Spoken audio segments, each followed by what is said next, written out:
Look at these images and think about what they inspire in you. Think about what feelings they provoke. To me, they provoke, fear, inspiration, awe, romance, comedy, thrills, introspection. In other words, just about the full spectrum of the human experience. And when they all come together, they create just a completely unique sensory experience that, when done right, have pretty much inspired me since mere months after I was born. I don't mean to beat you over the head with my love of cinema, of course, but it does lay down the emotional rationale behind the project that I chose. And what is that project? In short, I explored and analyzed a movement of movies called the French New Wave.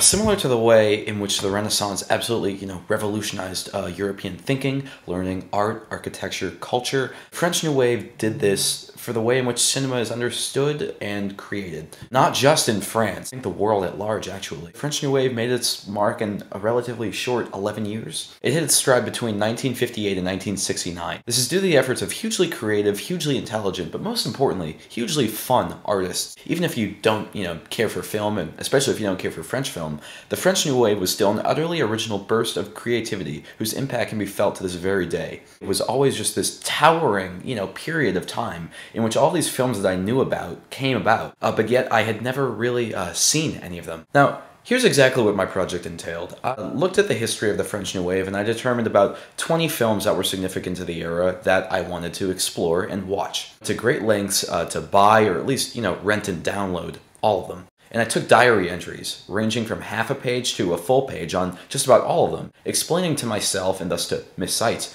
what exactly made them different, what made them vital to the era. Now, the original plan for this video was to show clips from all 20 of these films, but in late April to early May, I discovered that my laptop DVD drive was just, fried, broken, which means that I'm only going to be able to show you 10 films in depth in this exploration.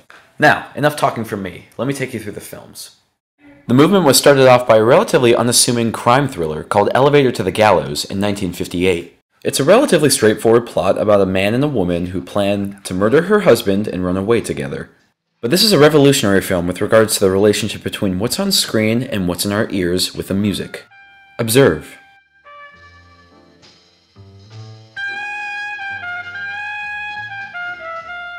With Elevator to the Gallows, movie music took a step away from heightening emotion and instead towards enhancing aesthetic. This is a film all about mood and how things are presented rather than what is presented, and Miles Davis' impeccable jazz score only heightens it. It's a low-key affair, but it's an incredible one. We now continue into what I personally believe to be the crowning achievement of the New Wave, a film called The 400 Blows. Written and directed by a young man named Francois Truffaut, who would go on to work with the likes of Spielberg, among others, The 400 Blows is the story of a young boy who simply cannot gain the trust or respect of his parents, his friends, or his peers. As such, he turns to a life on the streets, not of his own choice, and not of bad choices necessarily, but simply out of the necessities that are given to him. It is a deeply warm, deeply humanistic achievement that is one of the most unsentimental and, honestly, down-to-earth films about youth that I've ever seen in my life. The 400 Blows opened the doors for more films to look at childhood in a truly honest, uncompromising way, and for this, it changed cinema. While The 400 Blows was my personal favorite, there's no denying that Breathless was the most influential of them all. In order to fully appreciate the genuinely offbeat, revolutionary techniques on display in Breathless, let me just be silent for a moment and let you watch this clip for yourself.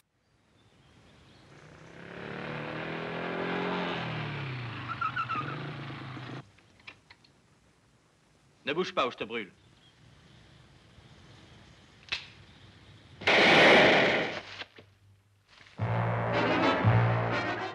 Think about how many cinematic preconceptions were shattered with the simple act of a man being shot. This film reinvented movie editing from the ground up, turning it into a more free-form, kinetic thing that would eventually give way to the rapid cuts that you see on 1990s MTV in modern-day action cinema.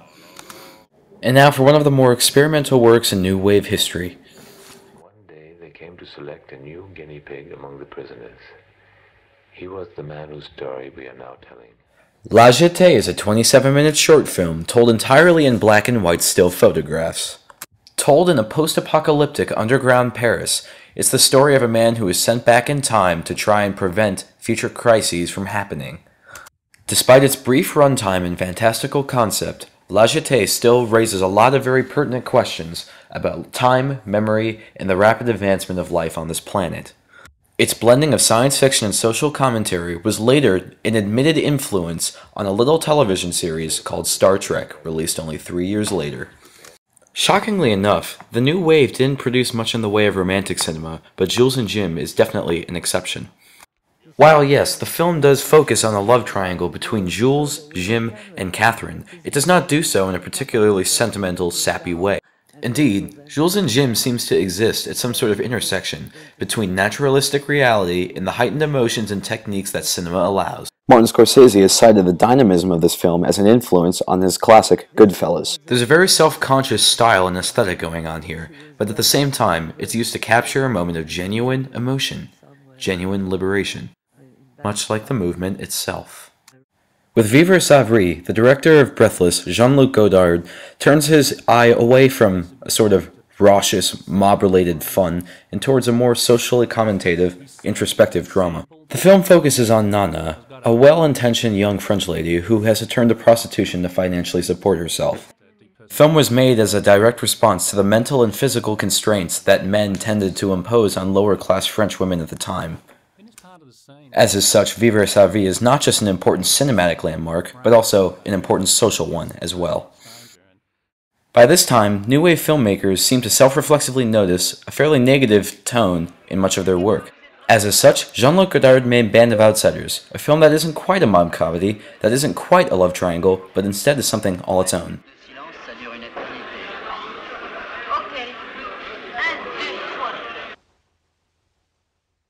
By having his character's moment of silence extend to the film's entire audio mix, Jean-Luc Godard plays even further with the relationship between his audience and his characters. Yes, the gimmick exists for the sake of itself and could be labeled as self-indulgent. At this stage in his career, Godard wasn't quite making avant-garde film, but he was still pushing it ever closer to the edge of pop art, more like an Andy Warhol painting than a story. Take for instance this spontaneous dance sequence, which seemingly comes out of nowhere but leaves an indelible impression. Although obviously, many of the films lean towards socially responsible themes and attitudes, this scene still shows the freewheeling, irrepressible attitude that the French New Wave embodied. And if this seems familiar to you, that might be because it was recycled into one of the most famous movies of all time.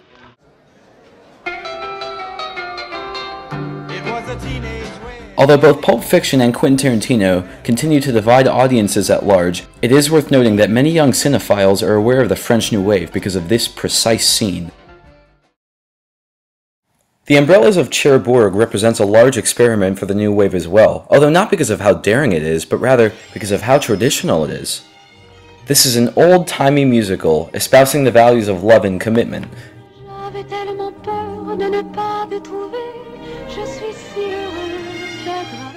Yet as you can see, has the additional gimmick that every single line of dialogue in the film is sung.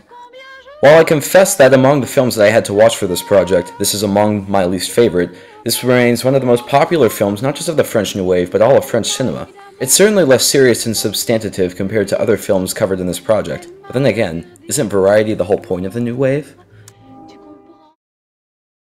But alas, every artistic era has its pitfalls, and I firmly believe Alphaville to be one of them. Although in theory, the concept is interesting, the film is funded by a major American studio and is a science fiction action film set in a futuristic Paris. To me, the film has all of the experimental flash that other New Wave entries have, without quite as much substance that made them worthwhile. While I'm very tolerant of art house cinema, this is admittedly an entry where it just flew a little too off the avant-garde rails for me. Furthermore, of all the major movies that I had to cover, this is the one with the least discernible pop culture impact of any kind. At this stage, the self-indulgent tendencies of the directors began to get to them, and the movement began to wind down. The French New Wave arguably went out with one of its finest moments, Jean-Pierre Melville's masterpiece, Army of Shadows. All of the humor, romance, and levity of early New Wave installments is now gone, replaced with a sobering, harsh look at reality during military resistance in World War II. The exploration of paranoia within Allied forces proved to be an influence on both Spielberg's Saving Private Ryan and Eastwood's Flags of Our Fathers. It should only be appropriate that the New Wave reach a conclusion as bitter as this. The fingerprints of the New Wave are all over art as we know it today.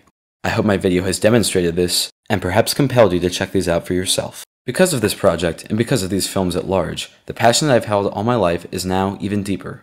I am grateful, and I am watching. As always,